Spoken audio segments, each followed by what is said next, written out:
Halo semuanya, belakangan ini saya lagi sering membaca Hudan Hidayat, Para Sakit Keluarga Gila.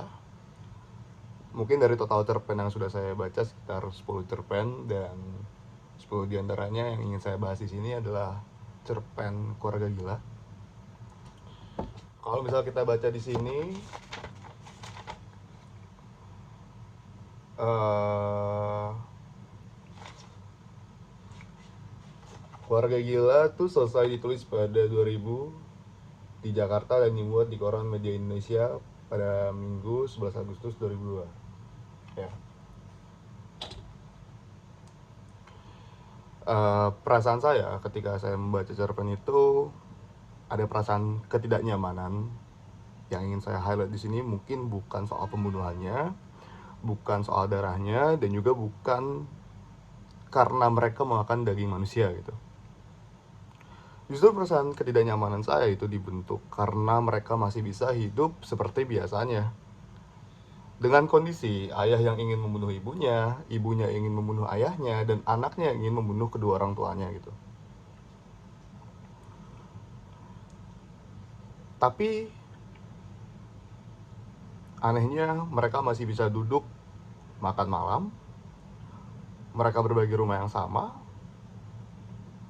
mereka bangun pagi dan menjalani hari seperti keluarga lainnya. Disitulah saya mulai berpikir, jangan-jangan yang sedang ditulis oleh Hudan Hidayat di sini bukan soal kegilaannya, melainkan sesuatu yang jauh lebih dekat dari itu semua. Kita terlalu sering membayangkan orang gila sebagai seseorang yang terlempar keluar dari kenyataan. Padahal seperti yang sering dicurigai oleh Michel Foucault, batasan antara waras dan gila seringkali hanyalah soal siapa yang berhasil menjadikan dirinya sebagai norma. Di cerpen ini saya merasa tidak ada yang sepenuhnya waras, tapi juga anehnya nggak ada yang benar-benar bisa disebut gila. Semuanya hidup dalam logika yang sama.